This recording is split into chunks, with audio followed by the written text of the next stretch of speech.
Welcome to 216, a Link to the Past Randomizer podcast. I am your host, Beer Agent. Here we are for season number 2, kicking it off with a big show. We got Wallkicks on the show today.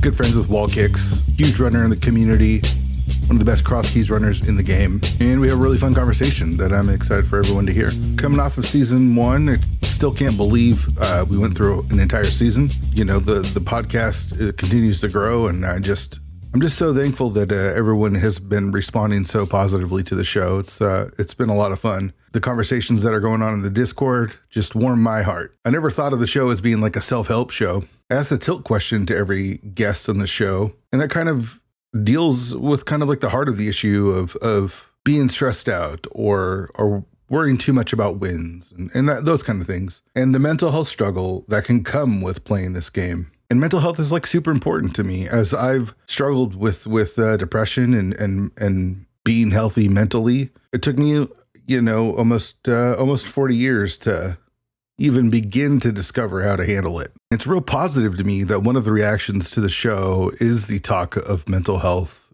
in relation to this game, and how we can all relate, and how we can better ourselves, and how we can help each other. And I'm loving it. I'm really loving it. So I'm super excited for season 2. The lineup is huge that we're kicking it off with Wallkicks. I also want to thank everyone for asking questions for the episode that I released last week with Days Cloud. That was not something I ever planned on doing.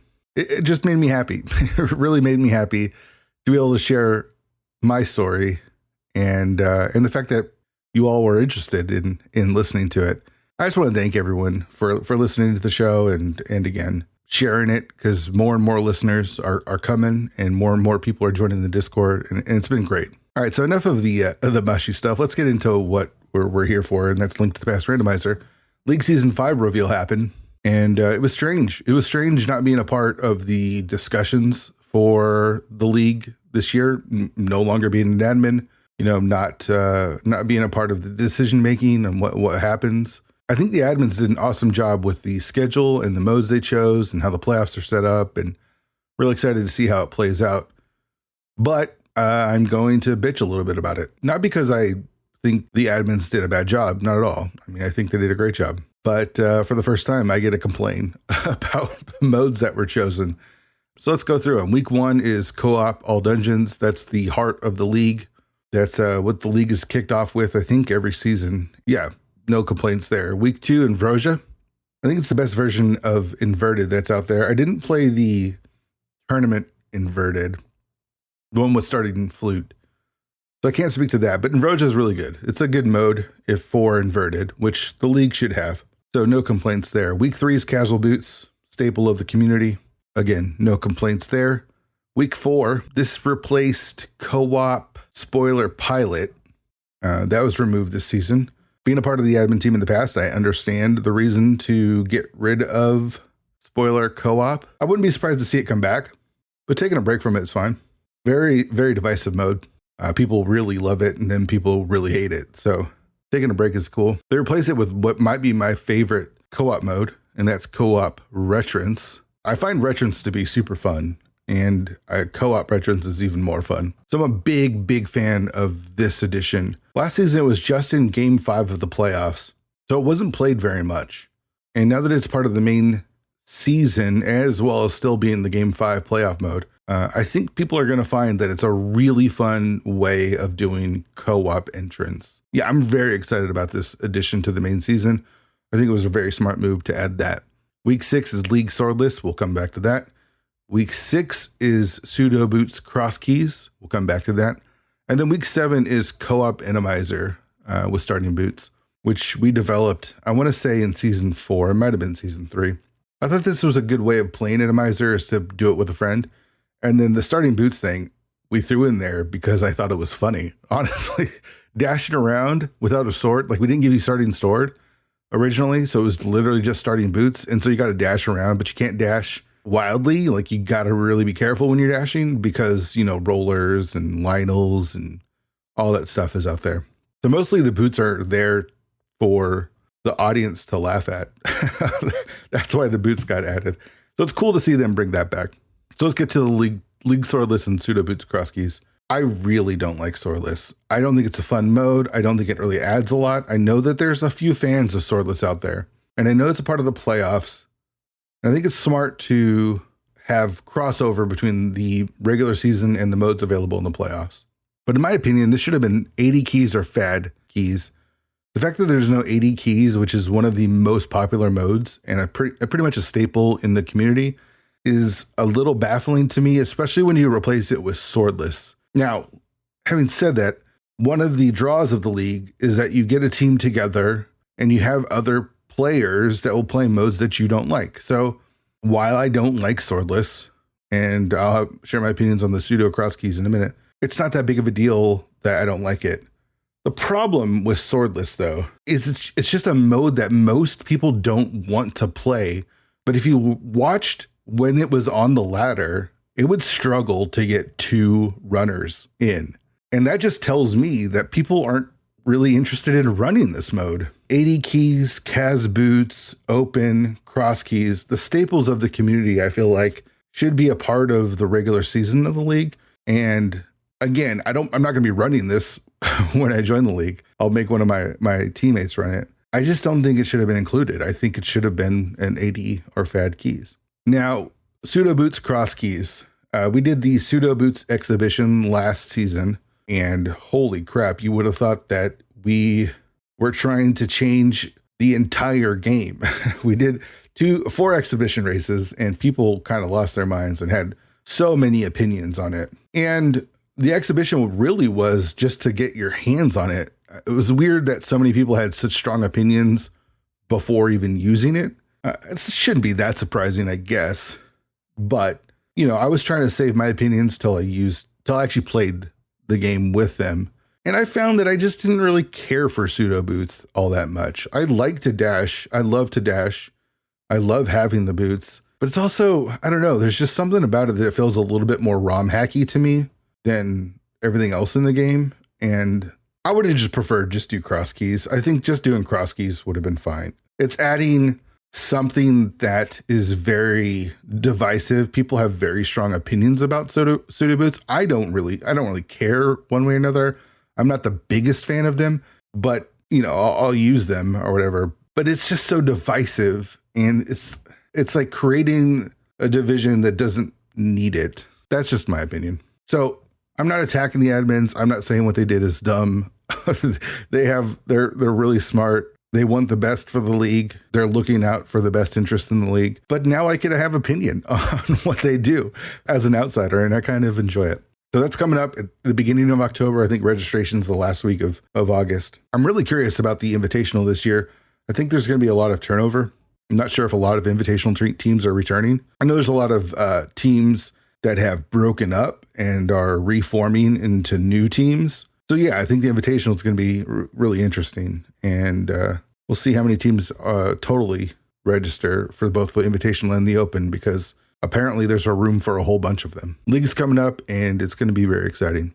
Cas Boots tournament's going on into the brackets. Top 64 single elimination. Single elimination's spicy, as we have, I guess I would call these 3 upsets. Gentleman over Zelda Dasan. Zelga's out. Windfox over Vortex of Doom. Vortex is out. Kitsune versus Koi. Koi is out. That's 3 big runners that are immediately eliminated from this tournament. And it's spicy. That's spicy. That's what single elimination will do. So check out that Cas Boots Discord. Keep up with all the tournament action there. Cross Keys tournament just wrapping up week number 6. I'm currently 4-2. Still alive. Still got 2 weeks to go. I got to go 2-0.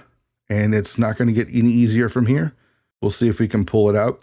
I've been trying my damnedest to qualify for the top 16 of the Ladder Invitational, which is entrance this year. It's got the cross keys, it's got retrants, and it's got inverted cross keys. Currently 2 games under 500. I just cannot catch a break there. But I'm going to grind the shit out of it.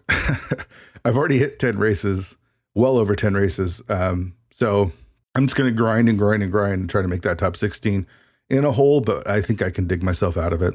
One more thing to announce before we get into the interview. For season 2, we are starting the 216 weekly. We've added a role that's pingable in the Discord for the 216 weekly. And you're probably asking, what is the 216 Weekly? Well, the 216 Weekly is going to be a weekly race on Saturdays at 12 p.m. Eastern that will have a rotating set of modes, and we can vote on them. We can find different ways of doing them. I'll announce them on the show. For this first week, we're going to be doing Fad Keys in honor of the missing 80 keys from the league this season. So we'll be doing a big group race if anyone can join, and I will pick 2 racers from the race, and we'll restream them on my channel, twitch.tv/fearagent_, and we'll have some fun. So big races have kind of gone away. I know they still occasionally happen with the daily. I know that the open weekly sometimes happens on Sundays. There used to be a Kaz Boots weekly on Saturdays around this time, and that would get like 60 to 80 people back when big races were a thing. I don't know if we can get 60 or 80, but I'd like to get a lot of people joining this race. So Saturday, 12 p.m. Eastern, that's a little early for this West Coasters. It's 9 a.m., but I feel like it's a good solid time that allows most people from all time zones to enter. And we'll be switching up the modes every week. Again, we're going to do Fad Keys this week. Fad Keys is faux all dungeons key sanity. So it's 80 keys with the 2 castle tower keys being vanilla, which was a mode that we created for the league in season 4. So if you want to join and you want to get pings for it, we'll put out pings about a half an hour before the race starts. So 11:30 a.m. Eastern in the 216 Discord, which you can find at 216pod.com. And we'll get these races going, these restreams going. We've got the open door policy. So if no one else is there and you want to jump in, just go ahead and jump in. We've also have a new role that you can grab that will get you access to that channel. It's the green room role. So grab that if you want to do some comms as well. Also have a NMG role, as we'll be doing some NMG in 216 as well. I recently did an NMG race or an NMG run with Magnet Hands and was able to get a new PB. I got a 131.57, I think. So we'll be doing some NMG races. 216 Pod Discord is a place to be, doing lots of fun stuff. The 216 Weekly every Saturday, noon Eastern. This week is Fad Keys. All right, enough yapping. Let's get to the interview. All right, Wallkicks, I'm super excited to have you on the show because you are, if I was to like clarify or give you a classification in the community, it's the good guy. Like you are the guy that is friends with everyone in the community for the most part. It feels like you're like have your fingers in all the different social circles and are just friendly with everyone because you are a good guy. I think that's kind of the thrust of it. So I'm excited to do this or have this conversation because I feel like I'm in one of those circles and right. You are a good guy. That's the fun part about it. I do generally try to be a good guy. I think there's a difference between being good and being nice. Like yes. There are people who are nice, who, you know, you talk to them, they're kind to you, they speak on friendly terms with you. But then like maybe once you kind of get to know them a little better, you kind of see underneath their initial surface and you see like, oh, they're kind of mean, kind of rude otherwise. There are some people in the community like that, but like I try to at least show who I am at all times. I'm not going to be, you're not going to see if I'm upset, you're going to know I'm upset. If I'm happy, I'm going to be happy. Yeah. But I always make sure to treat people with respect, at least until you no longer show me respect. Like if you treat me wrong, I'm going to be mean to you. In respect.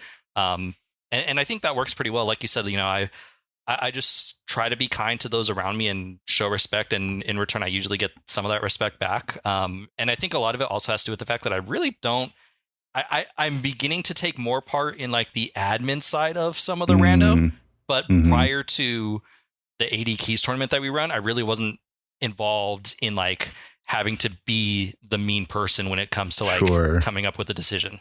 Yeah. And so it allows you to be the good guy. And I think what you said really clarifies it. Like there is such a difference between nice and good, because it's like easy almost to be nice. Yeah. And then behind everyone's back, you're just an asshole.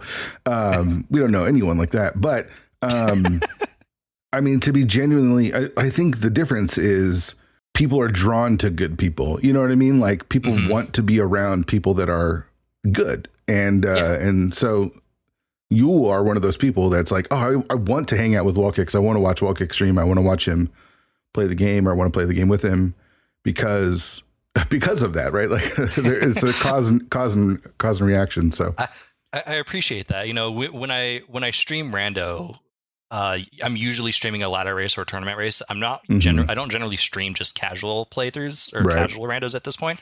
So like my focus is obviously much more on the race itself, because I'm trying to win. I do have that competitive nature in me, despite me sometimes trying to not be competitive.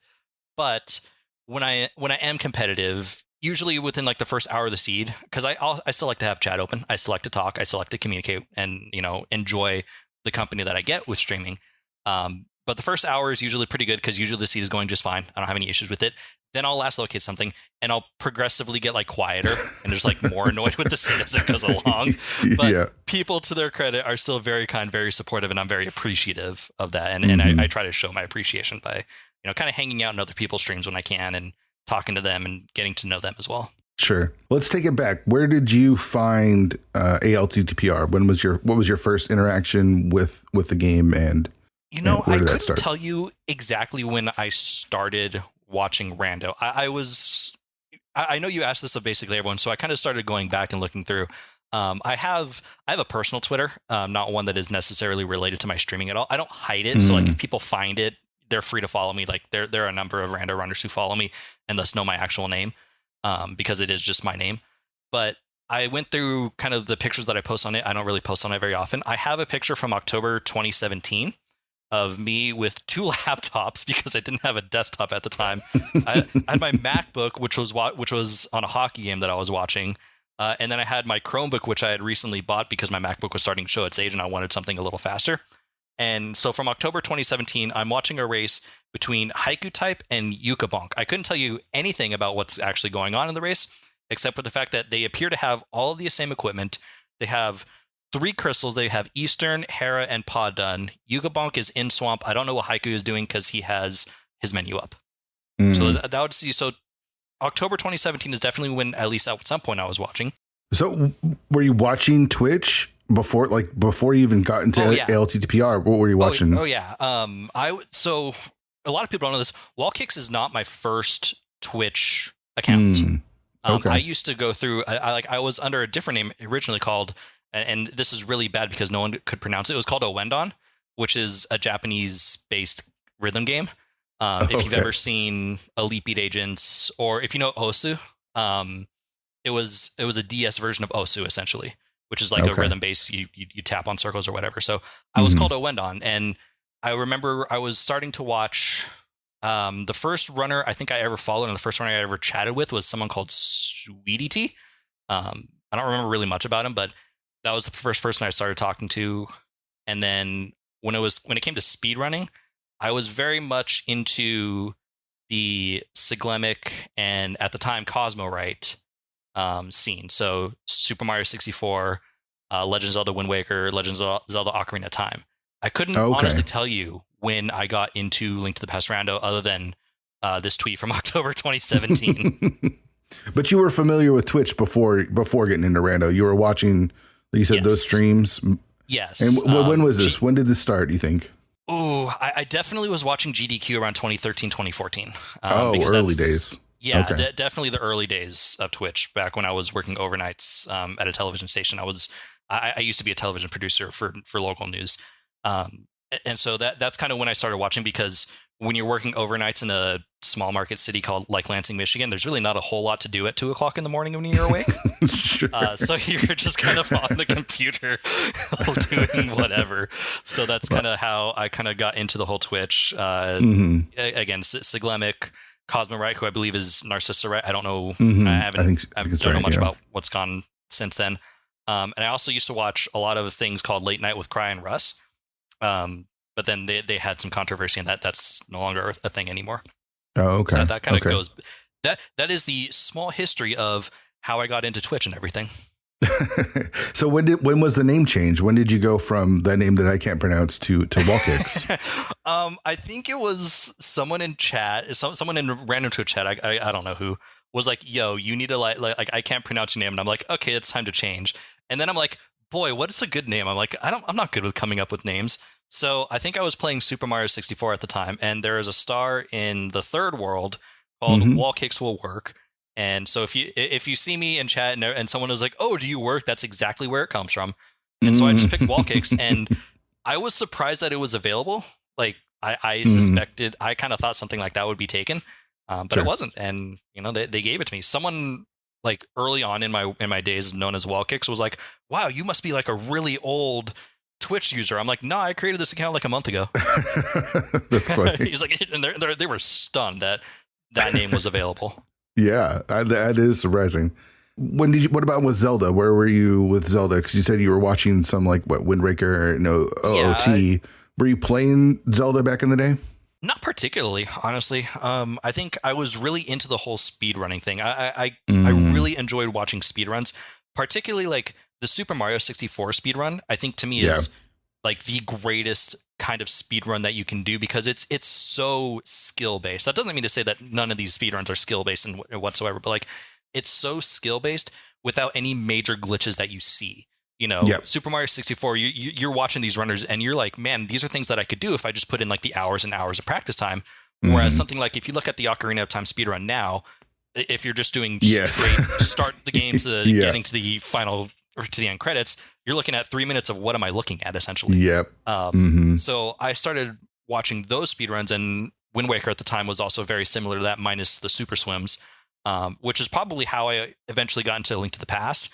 Because A Link to the Past, No Major Glitches is very, you're still playing the entire game, essentially, with some minor, you can hover, you can bomb jumps, little things like that don't break the game, but that are just used for time saves.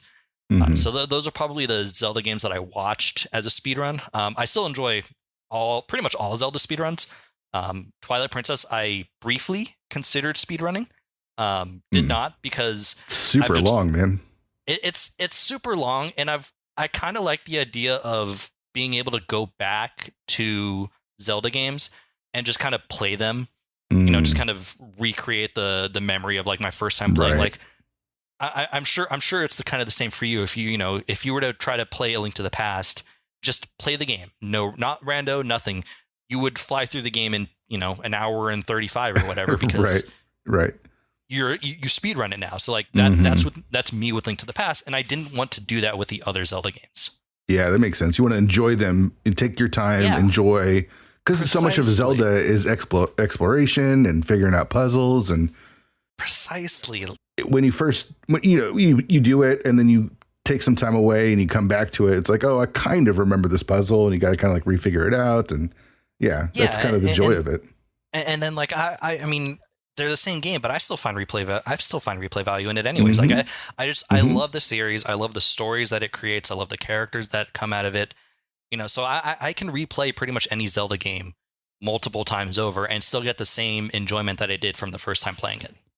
But you weren't playing them as a kid, or were you playing them as a kid? I was definitely playing them as a kid. Like I had the Super Nintendo, I had the regular Nintendo N64. Like I had all those growing up. Funny enough, when the Wii came out, the Nintendo Wii came out, I was a teen at the time. I had saved up my money to get it, and I was going to the midnight release, and I was like, cool, I'm getting the Nintendo Wii. Me and my best friend, we stayed out because back then you actually, not necessarily camped out, but you were out in front of the door for 7-8 hours.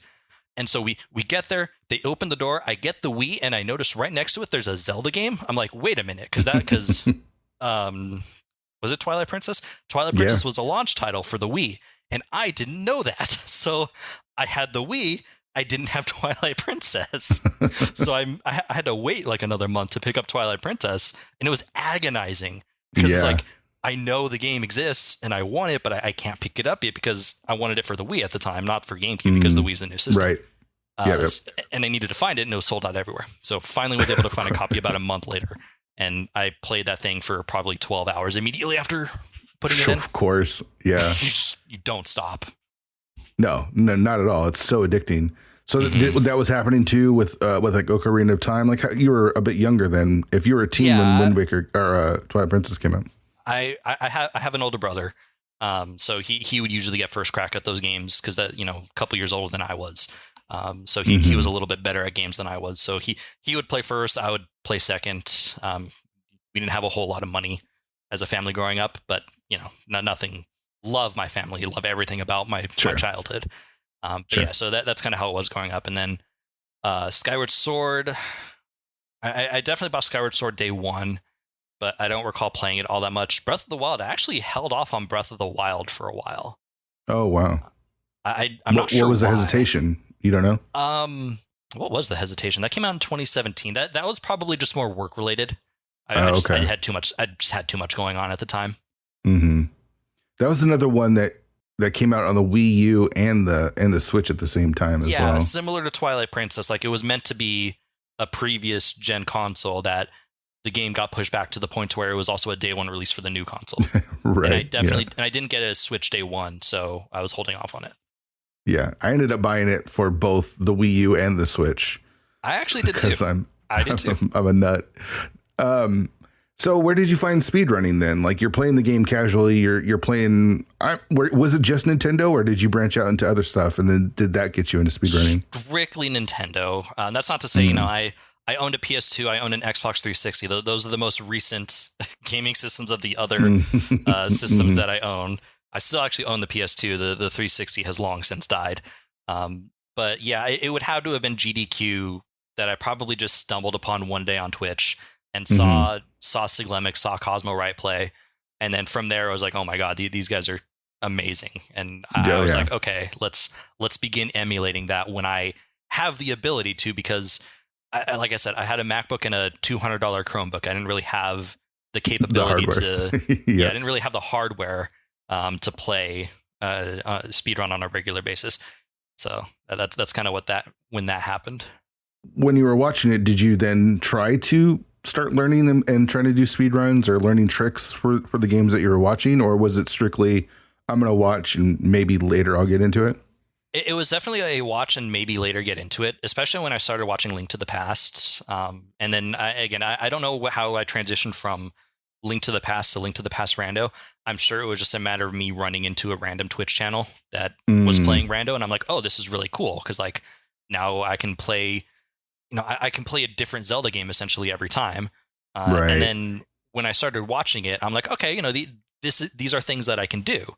I've got the skill now to, I know how to dash. I've played Zelda games before. I know how they work. I know Link to the Past very well. It wasn't my favorite Zelda game at the time. Link's Awakening was and still is. Okay. But they play very similarly. Like they came out, at relatively the same time. So they're essentially, they don't require too much different skill wise. Right. But yeah, a lot of what I picked up on and a lot of the skill that I developed was honestly just by watching. Okay. When I watch runners, I look at their movement. I look at how they approach a room. I look at how they move in said room. And I think to myself, is that the fastest way to do it? And if it is, great. I now have a base of this is what you do. And now it's just a matter of fine tuning it to myself. Right. Let me ask you this. What is it about Link's Awakening that you love so much? Because I played it recently and I love the remake. But the hardware, like it, the fact that it was on the Game Boy, and it's impressive what it was doing on the Game Boy, but the controls are so frustrating because you only have the two buttons, right? Like you're constantly switching and menuing between sword and bombs and arrows. You know what I mean? Like I just found it to be like frustrating. I think a lot of it for me at this point is nostalgia. Okay.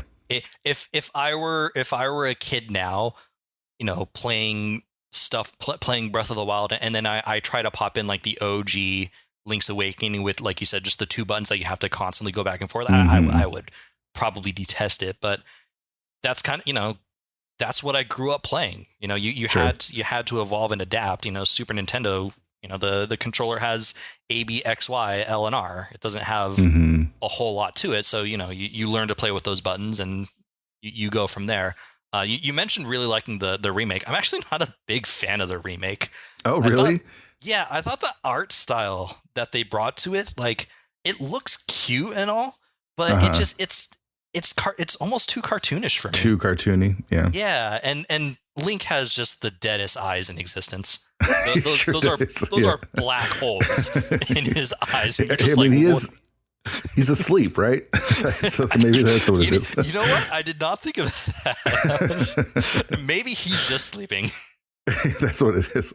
I like the art style. I do think it's cute. Do you not like the Wind Waker art style as well? Are you one of those who are like, ugh? I have grown to appreciate the Wind Waker art style, which is funny because it's not all that dissimilar from Link's Awakening. But I think it holds up incredibly well. Which, I mean, at the time, I can understand why people didn't like it because it's this weird cartoony, it's the cell shading when games during that generation are becoming more and more realistic. Like you're pushing the boundaries of graphics, and then you see this, and it's like, oh, this is not pushing the boundaries of the graphics. But then you look at, Twilight Princess hasn't aged graphic wise nearly as well as Wind Waker. I don't think. It's not to say Twilight Princess is bad graphic wise, but you put those two side by side. It's ugly. It's ugly. Like the characters in that game are ugly. You're right, entirely. and whereas the cell shaded ones are way cuter still because it's the simplicity to it, and the HD one is really, really sweet. So because I have both HD remakes of Wind Waker and Twilight Princess, and I'm a big fan of the art style of Wind Waker. Maybe I like to go against the flow. You know what I mean? Like I'm embracing the cartooniness. And you hope they come for the Switch. You think they'll ever come to the Switch? I hope so. I would love if they brought them to the Switch. It surprises to me that they haven't just ported everything over to the Switch because they'd love to resell us everything. Here's a $60 game that we released 20 years ago. Totally. And I would purchase it first day because I'm such a sucker. Like I've purchased Link to the Past how many times? Like I bought it on the SNES. I bought it on the Game Boy Advance. I bought it on like the Wii store. I bought it on the Wii U store. You know what I mean? Like I bought it so many dang times because they're just so good. Yeah. So Link's Awakening is definitely a fun game. And Wind Waker you talked about too, really enjoying like the speedruns. That's a speedrun that sort of evolved a lot in the last couple of years. They for the longest time they were looking at that big old barrier. Like this is the non-HD version. I don't actually know the HD speedrun very well, except that their version of Super Speed uses the grappling hook, and that is insane. Like that's such a weird but such a big oversight from the development of the game.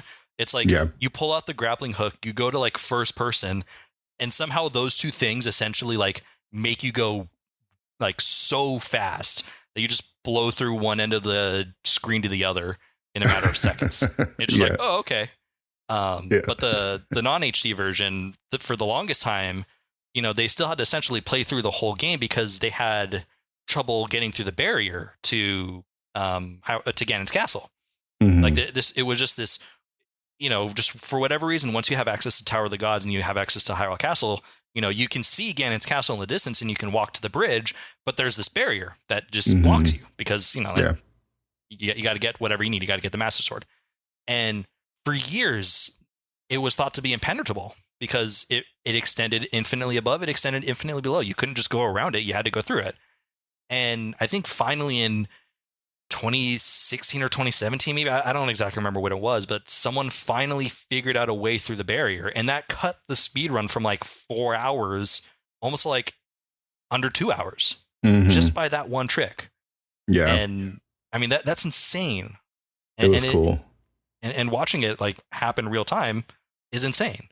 Yeah, I remember because I read Kotaku occasionally, and I remember like it even made Kotaku news, like that's insane. Huge barrier skip is found in like a well-loved game. So when did you first start playing Link to the Past? Like, so you somehow in like 2017 you started watching it. Did you pick it up immediately?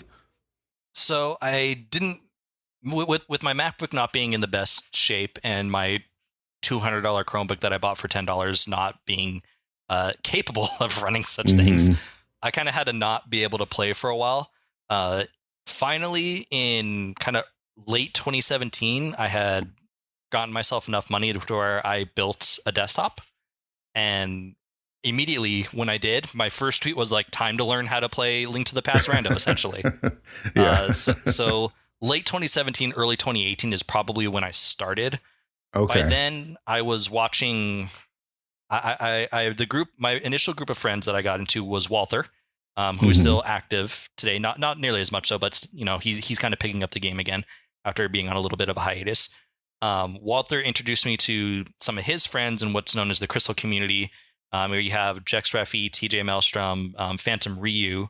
Those are kind of the big names. You had Zephyr Blaze and Jixen. And so I kind of started playing with them. We would do weekly races on Friday where we were just in a voice call.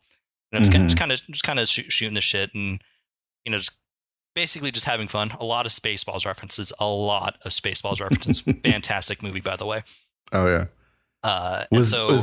Was the Spaceballs Rando team built out of the Crystal Company? It was, yes. Killer App, okay, that makes more TJ sense. Yeah. And Phantom Ryu. I think it was Killer App, Phantom Ryu, and I think it might have been TJ or someone. But the Spaceballs, the Rando team is all Crystal Company runners, and it is because during the races they do a lot of Spaceballs references. We ain't found shit. We ain't found shit. It's one of my favorite lines from that movie. Such a good movie. That's definitely who I started with. And then I became friends with Coy. And so Walther, Coy, and I would start doing races on a regular basis. And that's kind of how we started improving to the point to where we felt like we could all be pretty competitive. So were these races less, obviously less competitive because you're doing it in voice call and that's not allowed. But when did you make the step towards doing actual competitive races? I was not a part of the spring 500 and whatever number. 12. Yeah, 512. Yeah. 512. Thank you. I was not a part of that. My first tournament excursion would have been the fall 2018 tournament. I should have pulled up the challenge for that before starting this. I did not make the main bracket. I specifically remember I was in place to make the main bracket. I don't recall if they did. They definitely didn't do top 128 at the time. At that point, it might have been 64 or 96 because it definitely wasn't 128. I was in position to make the bracket going into my last qualifier race. But that race, I hard last located and didn't even consider the possibility that Fire Rod could be in Turtle Rock. And so I learned the hard way. Learned the hard way of Fire Rod and Turtle Rock. And so I got like a 210 that race and, was finished close to the bottom and dropped out of the main bracket. And I was pissed. That was back when I didn't have like the sort of zen that I do now when it comes to Rando. Like I was furious about that. But you were still like pretty new, right? Like you'd been playing for less than a year, but your expectations. I've been playing for less than a year. Yeah. Your expectations were high, I guess. I guess I couldn't tell you why, but I guess my expectations were high. Maybe because I was I was in position. It's being in that position and then falling out of that position. The disappointment that brought. Kind of set me off a little bit, but joined the Challenge Cup that year, made it to top 16 in the Challenge Cup before actually losing to Walter. Nice. He 2-0'd me, but there were some names in that Challenge Cup. I know I'm hoping Challenge will load for me right now, but like, if you go back to that Challenge Cup, let's see, Frostbite finished third. Let's see who else is in this thing. I know Dragon Strike, Daze Cloud, I said, Walther. Let's see, I see Top Life, I see Edium, I see Ravis, I see Sirlink a lot, Alazun. So all runners that are like main tournament top tier. Lynn and Relkin were in the Challenge Cup. Like it was a loaded Challenge Cup. Like to see how runners, 4 years ago now are leading the way and winning tournaments now. Totally, yeah. I'm surprised I wasn't in that Challenge Cup. I actually qualified for that tournament somehow. Nice, dude. I got smoked big time, but it was pretty cool to have that feeling of making that tournament. But that challenge, the names in the Challenge Cup is insane. That's like top tier runners. Yeah. And I mean, I hope to see that kind of build on this past Challenge Cup. I hope to see a number of those runners in a couple years get to where we are now. Because totally. competition here is amazing. Like last year, you had people like Zero Rush in the Challenge Cup. Now in the main tournament. Good job, Zero Rush. Why were you in the Challenge Cup, buddy? All right, so tell me more about your competitive journey then. So you missed the tournament. Yeah. Does that light the fire under you? You talked about not being zen. Where did the zen come? Did it come along this journey? The zen kind of came from winning. I hate to admit that, but the zen came from winning. Sure. So after the fall 2018 tournament, did well, did top 16, got 2-0 by Walther. Fair enough. Walther was better than me at the time. After the tournament, Walther introduced me to Entrance Shuffle, Yes, this is where I begin my foray into cross keys. The first entrance seed that I ever played, was with Walther, because I didn't have an entrance track or anything like that. And it got to the point to where we're like, oh, cool, we're in go mode. So Walther, who's well ahead of me at that point, gets his 7th crystal, drops into Ganon, and Ganon's like, what the hell are you doing here? And Walter's like, oh no, we made it defeat Ganon. And we're like, okay, that's not no big deal. We got the GT big key. So he climbed GT, drops into Ganon again, and Ganon goes, what the hell are you doing here? And then Walter's like, oh my god, I made it all dungeons. This is your first entrance race? First entrance seed. Oh, jeez. And at that point, like, I pod was a pendant. We hadn't even considered, like, we stopped communicating where the pod keys were, and I needed a pod key in order to beat pendant pod at that point. And I'm like, dude, do you know where a pod key is? And he's like, nope. I'm like, oh great, well, this is a good first seed. So that was my first. You never forget your seed. First, yeah, especially when it's like that. There's also a pretty good clip that's actually still in my Twitch channel where Walther is asking me where I am, and I'm in Spy Cave. And at the time, I was doing push to talk, but my push to talk is on my controller, so I would hit R in order to activate my push to talk and talk to Walther. Well, pushing R in entrance shuffle goes to your next item. When you're in Spy Cave on 2 hearts and you're with the cape active and you push R, you go away from the cape. So I'm like, I'm in Spy Cave. Man. Like, I hit R to say I'm in Spy Cave, and then I'm like, oh my god, no. And I ended up dying in Spy Cave because of that. That's hilarious. So that's how I kind of got started into entrance. I competed in the first Cross Keys tournament. Did qualifiers, wasn't very good, really wasn't expecting much, because like at that point I had only been playing entrance for maybe 2 months. My first round opponent was Gem. Oh, nice. Yep. That's 60... funny on multiple levels, because one, it's against Gem, who no longer plays anything but casual boots. Yeah, and Gem, obviously they're a really good player. So yeah, Gem, by the way, was the 69th ranked player in that tournament from the qualifiers. He had I believe that was by design. I believe that he might have intentionally dropped to 69. To 69. I nice. Was technically the higher seed in that race. That's hilarious. I was 61st. Gem beat me, obviously, because he's Gem. And then I dropped down to losers, and I raced Walther, and I actually beat Walther. So I eliminated Walther, because back then the Cross Keys tournament was double elimination, not what you see now. Right. And then I played Plasma Kappa, lost to Plasma Kappa, went 1 and 2. Not a problem. Happy with my performance. I think I transitioned that into the 2019 main tournament. I think that's right. Yeah, 2019 main tournament. Got to the group stage. That was when they did the, I guess, GSL style groups, where like you're in groups of 4, 1v4, 2v3. And then the winners face each other, the losers face, whatever. I was the 2 seed in that, with my other opponents. Jet was the 1 seed, Rywek was the 3 seed, Durand was the 4 seed. And I was feeling pretty confident. I was feeling pretty cocky at that time. I thought I might have been the greatest Rando player, not the greatest Rando player of all time. I thought I was really good, and was like, okay, I can get out of this. I got 2-0'd by Rywek. I was pissed off. I was just not having it. I lost game 1 to Durand in the loser side, so I'm already down 1-0, and I quit right there. I didn't even race game 2. Oh, you didn't finish? Wow. I did not finish that one. I was so pissed off. And that was. Do you have regrets about that? Oh yeah. Like I obviously should have been, more calm and composed, but there was, I forget if it was a race against Rywek or game 1 against Durand. I got middle hold against Moldorm and actually threw my controller. And you see on the restream, I don't move for 30 seconds. Oh man! Before finally picking up my controller and going again. I was not in a good mindset during that time, and part of that was the personal life going into going back. But that tournament really kind of did not go as I mean, obviously, you get eliminated, that's fine, but like how I performed professionally, I felt was wasn't who I was as a person. And sure. Yeah. I for sure feel bad about how that turned out. And I apologize to Rywick. I apologize to Durand afterwards. I remember for, my actions.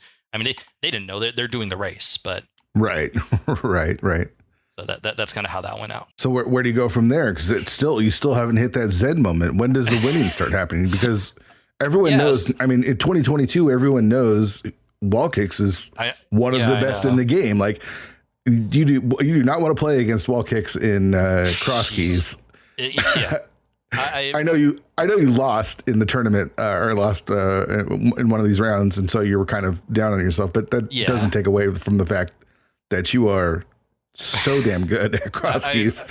I've learned a lot. I think after that main tournament, after 2019, after the main tournament there, I started to put more of a focus on entrance shuffle because I was enjoying it more. So I went into the second cross keys tournament. And again, similar to the first one where you did qualifiers, you were then ranked based on your qualifiers, and it was double elimination. That was the cross keys tournament where of the top 16 seeds, all but Lynn, who was ranked third, were in losers by round 2. Oh, geez. Like that was a bloodbath for the top half, and myself included. I was the 4 seed. I ended up going 1 and 2, and again, pissed off, not happy. Yeah. But after that, I quit my job, not because of Rando, not at all because of Rando. You went 1 and 2, you quit your job and you left. Dang it, I lost to Rando. I'm quitting my job. No, different circumstances entirely. Sure. I quit my job. So at the time, I was able to play and focus a lot more on Rando. And that's really when I started to develop I started to get better, and the results actually started coming. Walther invited me to the POG Championship, the mystery tournament. And I did really well for my first one for the POG Champion 2. I got to like the semifinals, which was way better than I would have expected. And then League showed up. I wasn't a part of the first season of League. I was a part of the second season of League, and we made playoffs. We won a round, and before we were eliminated by Team AC, couldn't tell you what their name was. For Rimy, we'll give an interview with the win.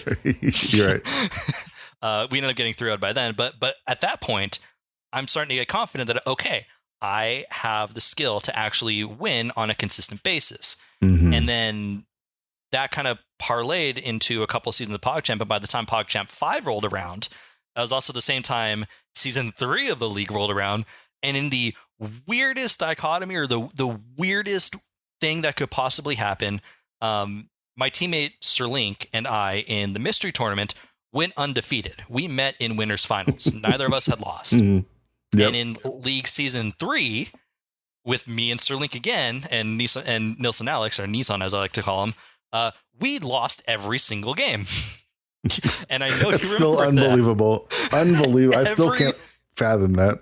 We went 0-14 in League, while Sir Link and I never lost in mystery. I ended up winning that tournament. Makes no sense. Yeah, I couldn't tell you why that was going on, but it was hilarious. Sir Link actually knocked me into losers and winners final, and then I beat Andy in losers finals, and then I 2-0'd Sir Link in grand finals to actually win PogChamp that year. So that was my first tournament win. And at that point, I have to admit to myself, dang it, I might be pretty good at this game. Yeah, for sure. Because I never like to admit that I'm like an elite player, because then that just puts expectations on yourself, and one that it kind of makes you sound like a prick too, right? Like it makes you sound cocky, and that's not something that you are. Like, no, you don't want to, even when you're good, you don't want to be, unless you're just Michael Jordan or something. You don't want to be like, oh, I'm so good at this. Oh my God, Michael Jordan. Love. Could go into sports. We could talk forever. Oh, we can get there for sure. Oh, I'm sure. So you win PogChamp. Tell me about your first league team. Who it was? Sir Link, Nilsson, Alex, and you, and myself. Yep. And so that was season 2. What was your name? We were Get Good, Operation Get Good. We really didn't have, like, it wasn't like we were really. I don't think we'd even really talked before teaming up. Walther had kind of pointed me in the direction of League again, but Walther already had Kern and Magnificent. So I needed a team. I looked into the tab of, looking for a team. I saw Sir Link. Sir Link might have reached out to me. I don't precisely remember, but it was definitely me and Sterling first, and then we needed a third person. And I think Walter recommended Nilson Alex, and not a problem. Here's 3 people who are interested in playing Rando. The team name is something that we just kind of thought up last minute. Same with the logo, and it kind of worked out. And I don't think a lot of people expected too much of us from the first season. We played our first season, season 2. We played it very well. I think season 2. Me and Sterling, I think, were the 2 better runners. Nothing against Nilson Alex, who's still a great runner in his own right. But he was, I don't think he was as good as the 2 of us.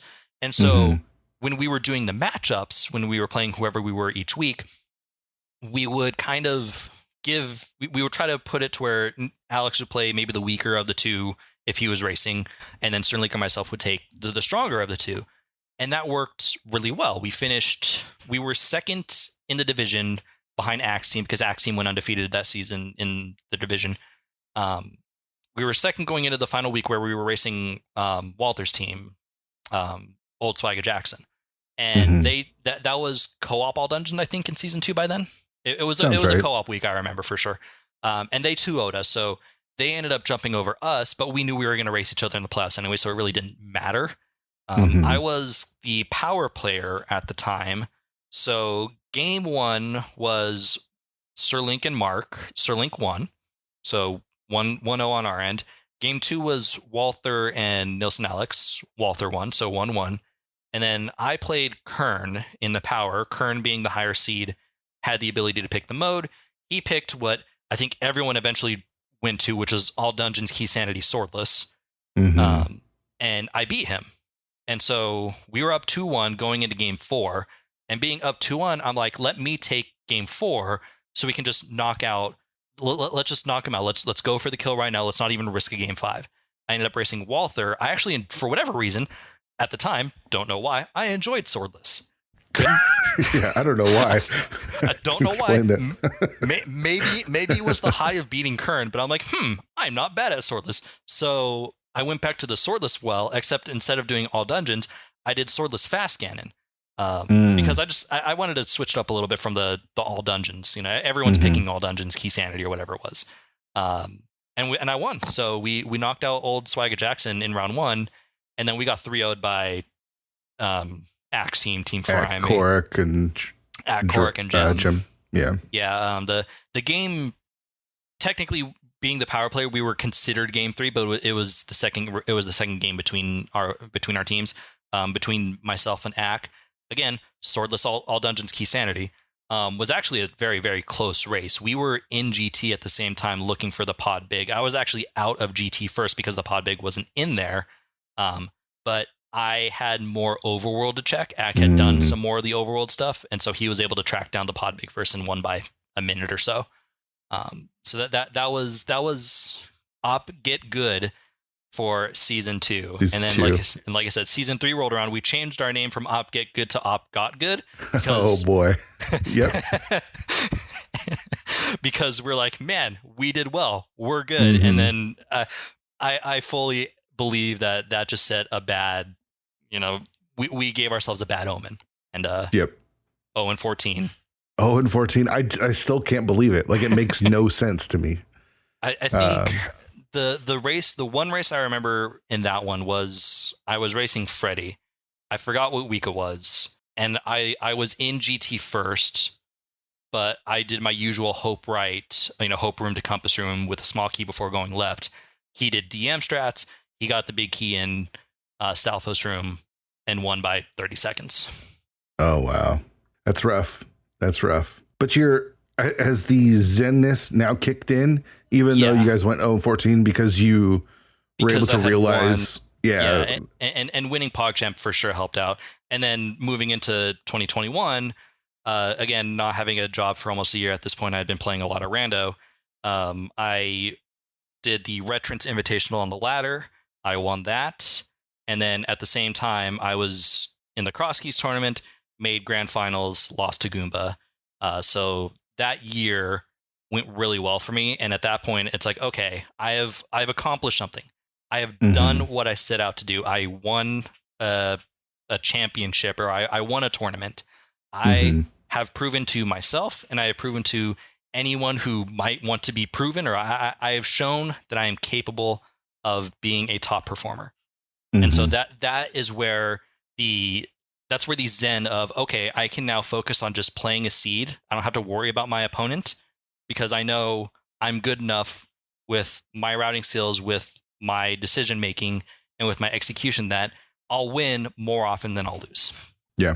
So you started with speedrunning, right? Like interest in speedrunning, and then you got into Rando, but it hasn't really translated over to speedrunning ALTTPR or the vanilla game of Link to the Past. Why is that? I find NMG very boring, like to try to run. I don't know why it is. Maybe that is where most of my frustration lies, is because, you know, I don't do a lot of practice room to room. Like I said, I watch people and then I try to emulate them. But when it comes to actually practicing, I don't really like putting in a whole lot of practice. That's boring. This is where I will sound a little cocky and arrogant, but I've won at this point. I don't know, you know, why do I need to continue to practice? Of course, I need to continue practicing to get well. I lost in round 1 of cross keys this year, you know, and the competition is just insane. But like running NMG is, for whatever reason, it's a totally different mindset because, you know, I'm not racing someone else. I'm racing myself. Yep. And, you know, I only have myself to blame if something goes wrong. If I you know, I try not to do this, but if I lose, it's like, oh my God, I lost because my opponent, you know, did something crazy or did something dumb. No, they ran the seed better than I did.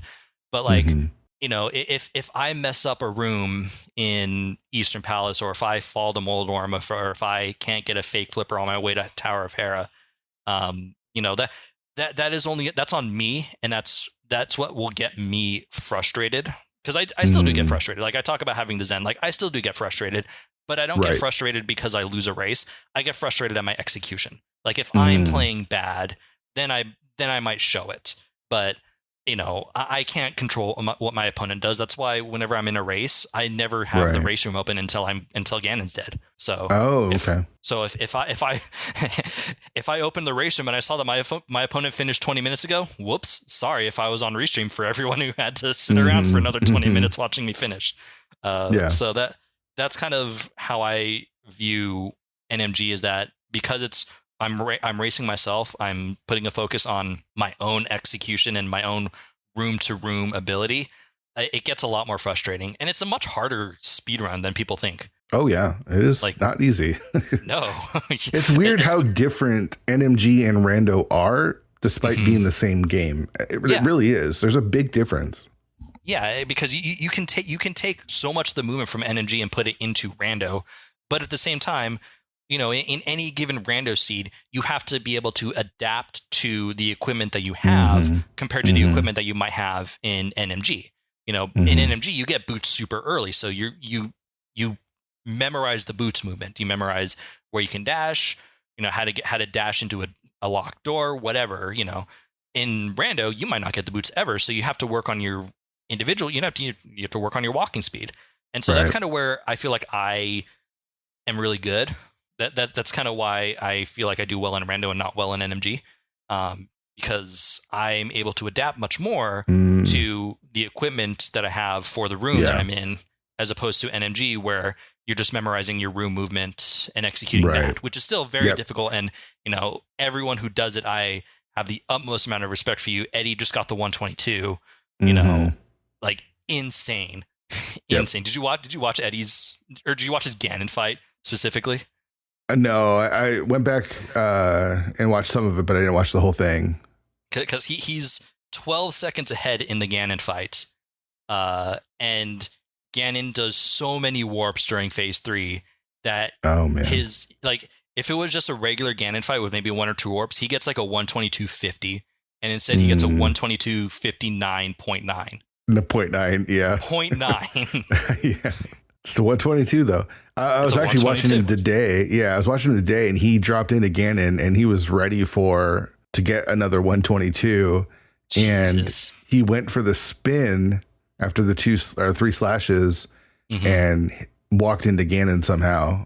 and it just kind of wrecked it. So that's unfortunate. It's so NMG and Rando are so different, despite being the same game, because it's like you're talking about adaptation in Rando and learning and being repetitive and consistent in your repetition in Rando, or in NMG. So it's like two separate but both impressive skill sets. Yeah, and that's probably why I find NMG a little boring, is the repetition of it. I'm doing the same thing over and over again. That gets boring after a while. In Rando, you're playing a different seed every time. You don't know what to expect in every seed, so it's a lot more fun. It's a lot more exciting.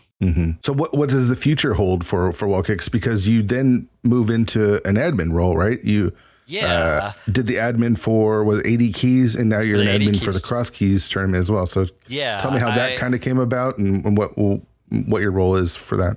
Right. So being friends with Shreen Megawatt and the group of friends that you and I are involved with in one of the Discords.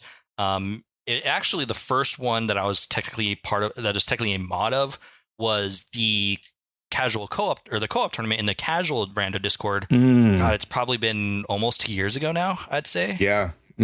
I was a mod for that. I was not an admin, but they asked if I wanted to be a mod. I'm like, yeah, sure, no problem. It was the co-op tournament was super, super casual. There weren't restreams. You had all the time in the world. Like, it was very, here's the tournament, go do it yourself, essentially. Yeah. And, worked out really well. And then probably back at the beginning of the year, where Shreen, Megawatt, and I are in a voice call, and Shreen had the idea, hey, I want to do an AD keys tournament. And literally 2 days later, we had the Discord launch and had the rules document. Like, I do get that, running a tournament does take a lot of work and a lot of effort, but there are some times where you can just kind of say, hey, let's do it, and make it work really simple.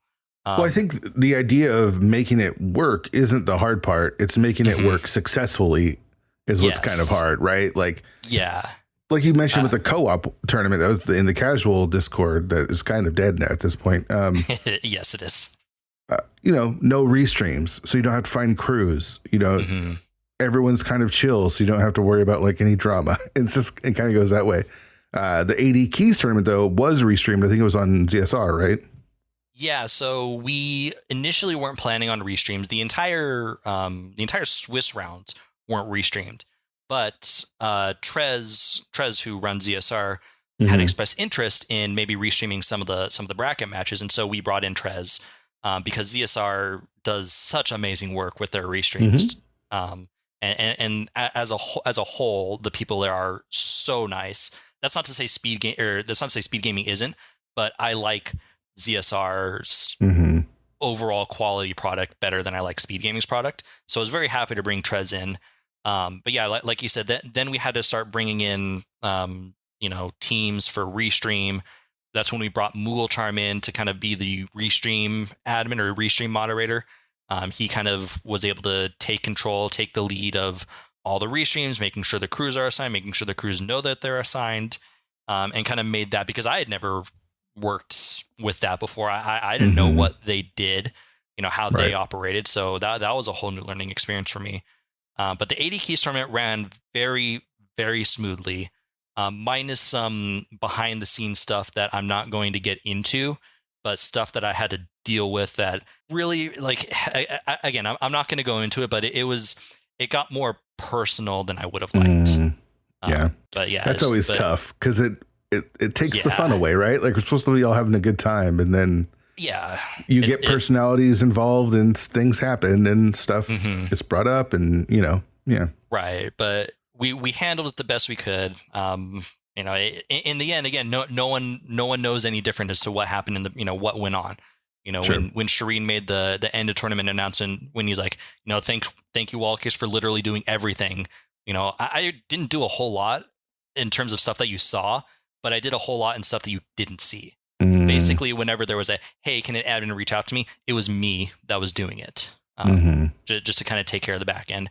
And then when the Cross Keys tournament rolled around, Allison had taken over the lead admin role from, I believe, Scary Olive, because Scary Olive was stepping down. And then I think a couple of the admins who were there at the time kind of weren't responding. So Allison reached out to a couple people who reached out to myself and Dazed. And so I said, okay, I wasn't too thrilled about the idea because I never wanted to be a part. I never really wanted to get into this side of the Rando community because, again, I don't like having to be the mean person. But I also feel like I've developed, kind of like you said at the beginning, I've developed the reputation. Thank you. I developed the reputation within the community that people trust and people, know that that I'm generally a good guy. And so if I need to dip into that well a little bit to play the mean person, to play the mean admin, to basically say, hey, you can't do this, or hey, here's this issue that we have with you, we need to discuss this. I've developed the reputation. I've earned the respect of most of the community to where we can have a good conversation with that. Yeah. And so I've used that a little bit. Having said that, after this tournament, I don't, Allison, I don't know if you're listening, but I don't intend on coming back to an admin role. I kind of want to go back to just competing. Again, not because I'm not having a good time being an admin. I'm having a very good time, but I just want to go back to competing. I just want to race, and that's kind of all it is. That's why I've never, ever applied to the council, and I never will. That was going to be my question, was there ever any thought of being a part of the council? Because, again, no. The council could use good guys on it. I know. And that's like, that you can apply this lesson, or you can apply what I'm saying to, a global scale, essentially. If not to steer anywhere close to politics, but like, you want politicians, or you want people who are leaders to be, people who are capable of leading. But if people who are capable of leading and people who they know are capable of leading aren't choosing to go into those leadership positions, well, then who's going to take those leadership positions? They're going to be people who maybe aren't the best at leading or might not have the best reputation. And so you have to fight that a little bit, or you have to kind of get, discuss internally with yourself, which is what I do. Am I okay with not taking a leadership position, knowing that I would do a good job and knowing that people would respect me, because I want what's good for my own mental health? Yeah. That's most important, right? Taking care of your mental health has to be most important. Yes. And something that I've learned along this journey, because I never took that into account when I joined the ladder. And I had to face that. I had to face my mental health through what I was doing in my personal life, which was working as a television producer. When I was working as a news producer, I woke up, I could go into this a little bit. I'll get into it in a little bit. I don't want to get too deep into it, but when you work as a news producer, when you're working as a member of the media, you wake up, you check your Twitter, what happened overnight. You get to work, check your Twitter, what happened while I was gone. What happened in the 30 minutes it took me to get from my home to my work. Okay. I worked in television local news. So you watch your local news program. Myself as the producer, I did everything you see on that news program without actually being on TV. All the stories, all the videos, all the scripts, the anchor positions, the stories, the flow, all of that was my work. So I had to dive head first into basically a growing chaotic scene in the world around us. I was a producer from 2013 to 2019. So I dealt with times. Really fun times. And then I live in Las Vegas. I was in Las Vegas during the 1 October shooting at the country festival. Our news program was on air from the 11 p.m. It was a Sunday night to Monday morning. We were on air from our 11 p.m. show, which is when we normally started, continuously, not a single commercial break, and from 11 p.m. Sunday until 7:30 p.m. on Tuesday. So that is 36 hours, 24, 36. Were you there for majority of it? I was there. I went in because my sister was the one that actually alerted me to it. Like, she called and was like, "Hey, are you okay?" I'm like, "Yeah, I'm sleeping." And then I saw on my phone what was going on. So I went into work at midnight because at that point we knew something was going on. We knew we were going to need people at the station. I was there from midnight until about 5 a.m. that night because I recognized that we had brought so many people in at midnight that we were going to need people during the day. So I talked to my boss, said, hey, let me go home. Let me get a couple hours of sleep. Let me come in at like 9:30, 10 o'clock in the morning, and let me handle the day shift. Because our executive producer at the time had just gotten married and literally the day before had left for her honeymoon in Japan. Oh, wow. So she was gone for 2 weeks. The unfortunate part of that was that she married a vice president of Caesars Entertainment. And so they had to fly back because while it wasn't at Caesars, obviously it affected the entire strip. So they needed everyone in town. So, wow. But they still weren't coming. She wasn't coming in to do any work because she had just gotten married. She was on her honeymoon. Like that's fine. So yeah. So I left at about 5 a.m. Like I said, got a couple hours of sleep, came back at 10 a.m. Monday, was there until about 2 a.m. Tuesday before saying, hey, I need to go home and get more sleep. And then came back at my usual time Tuesday and took over until we were off the air on 7:30 p.m. after our 7 p.m. show, regularly scheduled 7 p.m. show on Tuesday. That was the first time we took a break. And, you see stuff, you hear stuff, and working news, you kind of had to just put it behind you because you see that every day. By the time 2019 rolled around, I hadn't realized how big of an impact it was having on me mentally, that I was beginning to have this sort of like mental block. I would get into work and I would literally stare at my computer screen and not do anything. I'm like, not even work on the show I was doing. And I would just break down. And then that's when I realized that like, this is actively killing me. Yeah. And so that's also when I decided that I was going to get out of news permanently. And that's why I left my job in 2019. And so I faced that. I went to counseling, went to therapy, got kind of rebuilt my mental health. And it took time.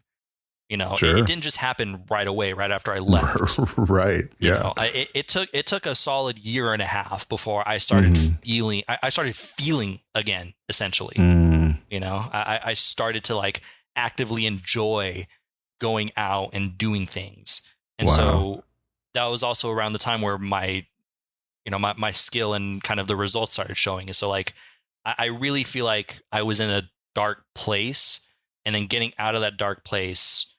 The counseling that I got and the overall improvement that it showed in my Rando ability kind of really dug me out of the hole that I was in mentally and is able to get me into where I am now, which is a much calmer, much happier state of mind. And at the same time, I've learned not to get too high, not to get too low. Right. And so being an admin, doing council work, doing mod work, doing all that stuff that would take away from that, I feel like it has kind of been your goal in making sure that you're not going back to that place, because Rando is supposed to be fun, right? Like, yeah, it's my getaway. Like I have a bad day. Let me just pop open a Rando seat and just, kind of chill for a little bit. I don't want to, I don't want to deal with accusations of cheating or, someone yelling that they were, they were treated unfairly. Like that's not what this community is about. This community is just about having fun, meeting people. Like I've met a number of people like in real life through the Rando community. And I'm very thankful for that. I'm very thankful to hopefully develop lifelong friends as a result. I need to get out to see you. We got to go to a Kraken game, dude. We have to go to a Kraken game. Yeah, for sure. And I mean, I would love to see what's the Golden Knights in Vegas. Oh yeah. I imagine tickets would be tough to get, but I mean, I'm now that we have an NHL team in Seattle, dude, I'm like so a little bit more plugged in than I've ever been into hockey. So I love hockey. I have loved hockey my entire life. Well, you didn't grow up in Vegas, right? You grew up somewhere else? I grew up in Southern California. I actually grew up in Anaheim, but I was born before the Anaheim Ducks were a franchise. So I started watching the Los Angeles Kings and never looked back. I am still to this day, I bleed LA Kings when it comes to hockey. And again, kind of the same thing where them winning kind of like said, okay, I've seen them win. I don't need to invest so much of my emotions into that because when they won, prior to winning in 2012, like them losing the playoffs would piss me the hell off. Like, damn it, God, you guys suck. And then they won in 2012, they won again in 2014, and now like, yeah, it's been almost 10 years since they won, but I'm like, you know what? I'm okay with that. Yeah, you still have those memories of those victories. I still have those memories. I was in my mid-20s at the time. Like, that was perfect time to win. And now they're finally good again, and I'm like, hell yeah, let's go. I'm ready I'm ready to like get a little bit more back involved and hope that they win again, because that was really cool watching them win. I love hockey. Sorry. No, I love it. I love it, man. I love the passion for it, because I'm not there quite yet for hockey, but I love the Mariners. I love the Seahawks, and Seahawks won in 2013, and that's right. That feeling is like almost indescribable as a fan. And then, of course, what happened in 2014 was devastating. Yeah. But I still have to this day couldn't tell you why Pete Carroll said pass that ball. I can't. We can't. No, I need my mental. I need my mental health to remain positive. Yes, of course. Right, so, gosh, we could probably shoot this into 2 episodes, but we're going to wrap it up. I'm going to ask you a couple questions, and we'll wrap this thing up. So, all right. Beer has a question in the Discord. It's just a general question that I really like. And that's who are some of the folks you look up to in the community, and why? So, I mean, because I always started playing with Walter, like he is probably one of my closest friends in the community. In terms another of good guy, by the way. That's the definition of a good guy. Even more so than absolutely. You, Wally, I think. No offense.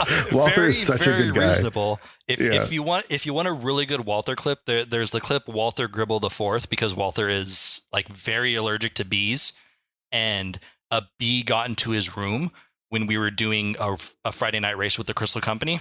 He was also drunk. He had been drinking at the time, because we were just, and so like he kind of stops, and like you see him on his little camera, like, pull out. He's like, oh, there's a bee, and he's like, I have this spray, and then for like 30 seconds continually, you just hear and you just like the entire time you just got bee, and then I guess the bee like dives bomb him, and you see him like fall over. It's such a good clip. And no, Walter is a tremendous individual. It's definitely someone I look up to. Other people that I like really enjoy and like kind of look up to in the community. You got to give love to Airy, just being able to not only blend the Rando, but the NMG. Like he is one of the few top NMG runners who also plays Rando. I know we kind of shit on the word nice, but Airy's like a genuinely nice person, like a genuinely nice person. Yeah. Just overall, just such a wonderful person. Yeah. I got to give shout out to Andy. I met Andy when he was in Vegas for an event. He doesn't remember because he was drinking, but that definitely happened. He can't deny it. Those are probably the biggest people that like I would say that I kind of look up to. It's hard to say. Like I see looking up to as sort of like, man, I wish to one day be that kind of person, but like I'm happy with who I am, and I'm also very damn good at the game. Sorry, I'm patting myself on the back real quick. I don't really need to look up to anyone skill wise in the community. I don't think. Sure. Yeah, I echo that. You are really damn good at this game. All right. So we're going to finish it with the tilt question. How do you handle tilt? We talked about Zen. We talked about, you kind of found it through winning.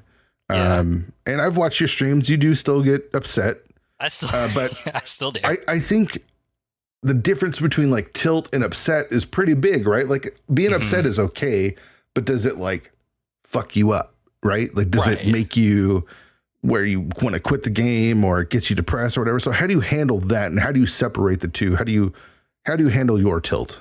The biggest thing that helped me there is the ladder.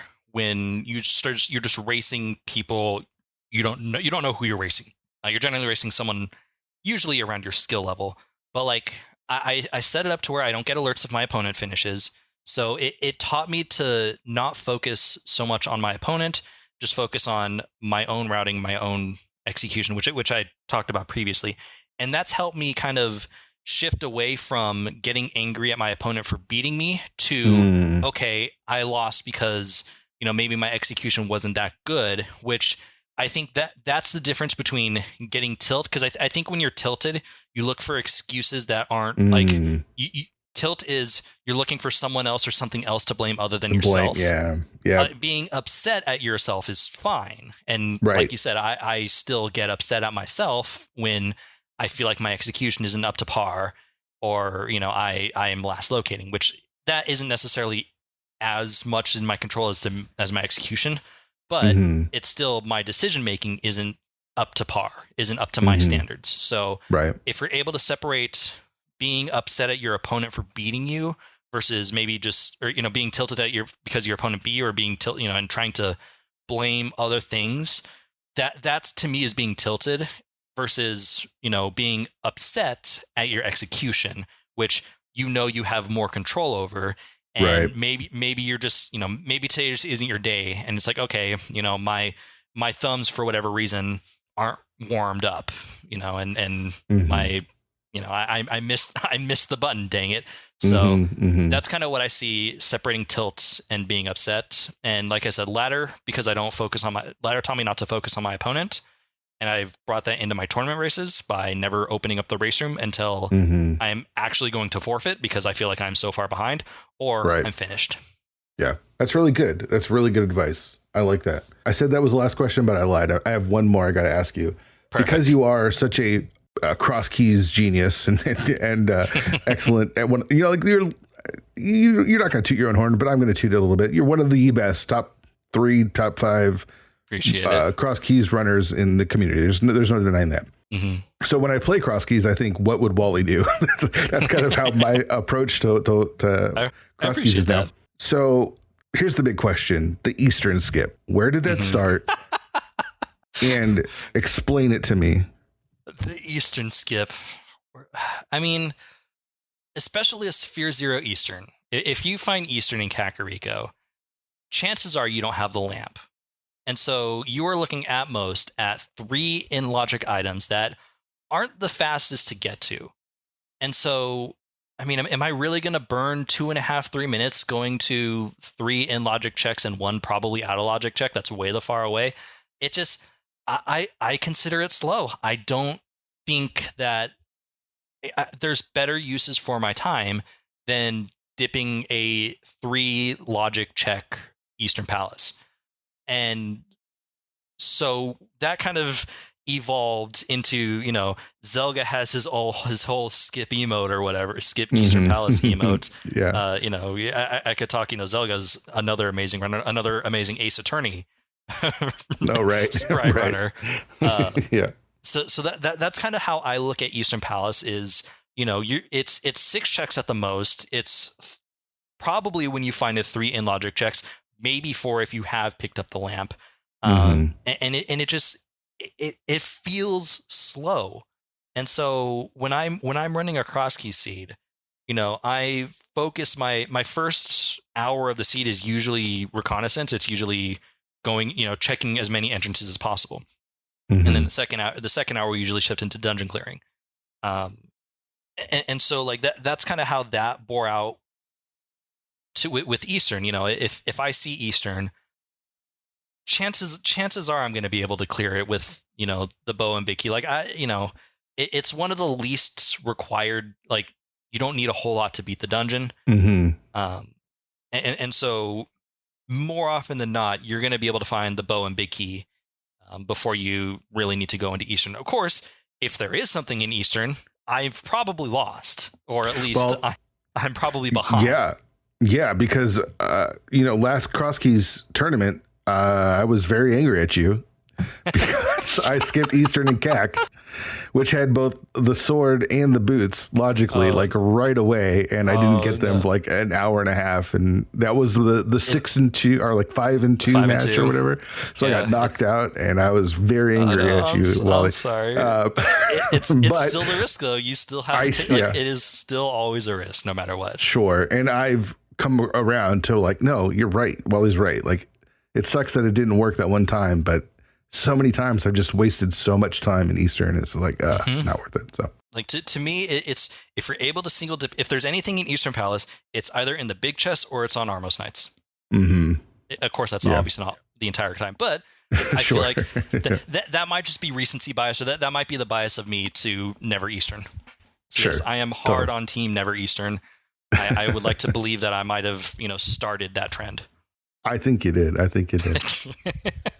All right, man. Thank you so much for doing the show. I can't thank you enough. Yeah, I appreciate it. Thanks for having me on, and thanks for you're saying I'm maybe leading off season 2. Oh my God! Like, this is the first episode, man. I have the nerves. I'm like, I need to perform. I gotta prepare. I gotta perform. Man, I hope people like this. But it's been a great conversation. Dude. It's been so much fun, and I had to lead off with the heavy hitter, man. I had to, so we had to bring in Wally for it. Thank you for all you do, dude. Like, this is really cool, and I'm really excited to listen to everyone's stories. Man, Wallkicks is just such a good dude, and I love that I can call him my friend. I love that I get to race with him. I love that I get to pick his brain and get better at this game together with him. If you get a chance to race or be friends with Wally, I'd highly suggest it. Dude's such an awesome dude. Big shout outs to him for kicking off this season for us. All right, so episode number 2 is not going to be next Monday. It's going to be this Thursday. We've got our next guest, Leoria of Light. Leoria is going to be on the show. It's an awesome conversation. I say that about all of them, but it's true. We keep talking and talking. Every episode that I've been doing, it feels like we get to the end. And it's like, oh, we should keep going. And that's how it was with Leo. I didn't really know Leoria and her story very well. And so learning a lot about who she is and how she got into the game and her approach and her friend group and stuff. It was really good. So I'm excited for everyone to hear that conversation. That will be out this Thursday. So come back for that. 216 Weekly again this Saturday, noon Eastern, doing Fad Keys. Make sure you join the Discord. You can do that by going to 216pod.com. There's a link to the Discord there. Subscribe where you can. Apple Podcasts, Spotify, Google, Amazon, everywhere. We're all over the place. I can't thank you all enough for listening to the show, for spreading the word. You're all super awesome. I'm having so much fun doing this show. So thanks again for listening, and we'll see you Thursday.